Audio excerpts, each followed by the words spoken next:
fetur. Waɗansu na cewa dai a dunkule wato musamman ma game da batun gina matatar mai a garin da magaran. A wannan lokaci dama wani shiri ne kuka yi na siyasa, kun yi shi ne a siyasance da zummar shirin ku na tazarci. Don ku gamsar da mutane su ba ku goyon baya. Gazali kana bani dariya. An mai faɗi bai san abin da ke faɗi ba, shi mai shurara hankali gare shi. Ka duba gani mu a lokacin projet kin conception kin development kin mu na kasar mu Niger, su kowace region muka so ta zama to part da development, c'est-à-dire kai da cibiya ta haɓaka tattalin arzikin kasar Niger. Kowace jiha muke so mu bata wata specialization, ko a domin ko wani uranium ko wani zinariya ko wani karhe ko wani korsek. Kowace jiha tana da wani abu wanda 'yan jihar za su rayu da shi, za su haɓaka shi, kuma komin tunda za mu je cikin a tafurkin demokradiyya muna son bawa talakawa 'yancin kansu ya zamanto suna samun abu tunda cikin talaka ana cewa ƙasa tana samun kaza, ƙasa tana wani aspirin ma bai taɓa haɗiya ba, wani big ba taɓa ba ɗan shi ba. Dole talaka yana so ya ga abin a ƙas, talaka bai son dogon turanci, ka gwada mushi yana abin da gwamnatin shi take nan ga mushi cikin kamfel da kun ce za ku mana kaza, kun ce za ku mana daga shi an tura mota ta tashi ta bar su da kura. Mu muka ce da magaran an ka duba kalkashin kasan da magaran babu komi, babu ni kamata a yi da magaran aka yi nazari ana iya taimaka ma da magaran tun da muna da man fetur, jihar da difa ta samu retombe kin petrol a jihar difa. Su inda magaran a yi pipeline a jawo a musu rafineri a nan, su ma nan za su samu wani abu, iyansu za su yi aiki, za a samu kasuwanci, wani abu zai faɗo, kasuwanci zai haɓaka, arziki zai haɓaka. Amma kenan wata complementarity za a hudo gaba. Na biyu an manna mu lissahin da muke nan gayi, lissahin da muke na avenir arewacin Najeriya gaba daya muna da labarin rafineri kin Kaduna tarihi, muna da labarin rafineri kin Kano tarihi, duka wa'annan arewacin Najeriya rafineri kin su ba sa aiki, kudu ake ta ɗauko mai. An kai lissahi maimakon ka je ka ɗauko mai daga Lagos gara ka zo da magaran ka ɗauke shi. Kenan on a un marché potentiel de presque à peu près 50 millions d'âmes. An ka ɗauki jihohin arewacin ƙasar Najeriya dukkanin za su sha, amma muna so mu jawo su kaga za mu dole mu yi siyasa da za mu karya kuɗi. Non seulement babu fraud, ya zama to su za su sha man da mu hudu a nan, tunda mu motocin mu haɓaka tattalin arzikin mu bayya kai lokacin nan mu sha 70,000 bari. Ku a wannan lokaci ga tsarin da kuka yi a gwamnatin ku a zahiri gaskiyar Allah kamar da dai kun hiddo mai din nan a nawa ne kuke da shirin sai da ma 'yan Nijar shi litar ɗaya? An yi tsada 80. An yi tsada. Akwai takardu da kuka shirya da suka akwai takardu etude muka yi musamman ga ta nan.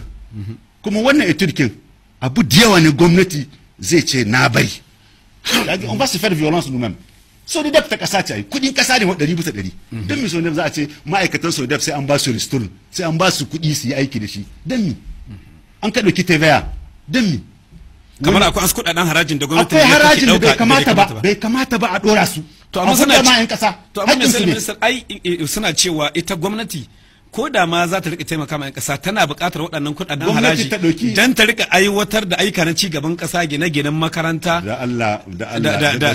gidajen asibiti da makamantansu. Wannan tatsuniyar mun santa an sha hudi abin dariya ke bada bayan Nijar sun wuce wannan kafkin. Abin da muke so jama'a ta gane muka ce matasan maki wannan 7,000 a sai da ma 'yan Nijar a hudda kudin 'yan transporter mutum bai ɗauka jigila sufuri ya kawo daga da magaran hanya mai ya ce ba samu riba bai yiwuwa ko ba gaskiya ba. Wannan marketer su ma revendor su ma a ba su 'yan riba su ka gane duka sauran abu wanda ya sarkawa a wuyan gwamnati a shahi ma 'yan kasa hakkin su ne wani kasa mai take mushi yana biyan haraji yana kokowa yana kishin kasar shi amma a rotor kasar shi mai take mushi. Amma cewa za a yi makarantoci za a yi kaza wannan bari zancen muka ce 13,000 wanda za a hudda an fara sai da mai a waje lokacin na dora musu haraji na wajen perequation ce za a yi abinda aka badda tunda subvention ce dan me da ake subvention lokacin da muke so shi daga waje dan me yanzu ba a yi subvention ki wannan kamar za a cewa yau ba tsarin tafiyar duniya bane watakila ke haramta wannan ake na cewa kasashe masu tasowa da dama ba a baiwa gwamnati damar su rika wato zuba kuɗaɗe daban daga aljihunsu cikin harkoki kamar akwai fannoni diya da kamar bankin duniya da makamantan suka hana gwamnatoci su zuba kuɗaɗe Gazali sai dai zamana wato idan suka ce su haka na ma za su rika taimaka. Gazali abin da ke so ka gane da yan Niger duk su gane option politique ce shuwa ce akai. Ai mun ga Christine Lagarde wata girsona ta FMI ta zo ta biya Najeriya ta zo da ta za Najeriya tallafin Najeriya ta ci ko yanki ta zo Niger la même chose.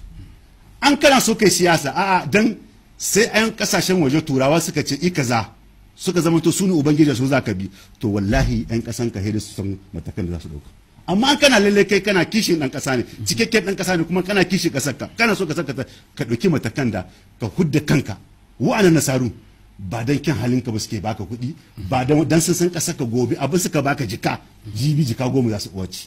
kenan an kace ka biya abin da su za su wadi wallahi sai kaga kun ga da aka juye hali a kasashen Laraba haka zai wakana kasashen mu Afirka bakan wata kudancin Sahara dan mi dan talaka ba a maida shi komi ba to wannan demokradiyya ne muke nema muke ta kokowa shekaru dan mi ai dan talaka ya ganta a kasa ne dan talaka ya rayu ne dan talaka ya ce an muni haka yau di ba a Niger da Allah ina ne zaka taba kowa ga gani kuka yake yau shekara guda ana ce mahukunta ku rage kuɗin mai haba Allah da yayi mu ubangiji mu ana roƙon shi yana karba balle dan adam. Gwamnatin wannan duk da tace a kokarin da take na neman ganin wannan kuka da 'yan Niger suke yi ta ɗauki matakin sake sanya hannu akan yarjejeniya tsakaninta da ƙasar China inda aka samu wato raguwa a fannoni daban-daban wato kuɗin ruwa suka rage suka dawo kashi 2 cikin 100 maimakon kashi 9 haka zalika wa'adin ma ya zama shekaru 20 za su biya wannan kuɗi maimakon shekaru 10 da kusan gama hannu.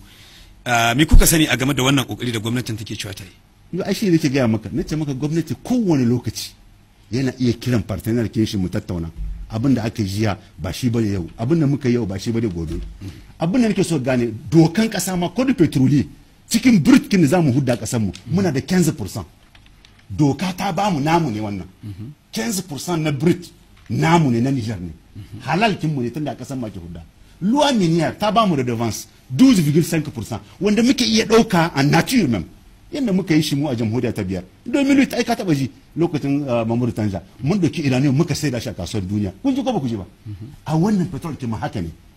kar mahakumta su dauki yan Niger kamar makayi ba sa dokal mun santa dokokin mun san su kabine mutane expertise da yawa akai a hutu a tattauna ba kunya bane an kai lehi kace na lehi in koma baya hanya muke so ta gyaru yan Niger su matatan su ta mai ta zandarkin wannan ta zaman musu wani abu a yi kasen wannan monopol kin duk mai iyo ta ya sha mai a sora ya sha mun san nawa ake saida sai da aka kawo ta doka aka kawo mana nan a nawa ake sora yau take saida ma Niger ban kamfanin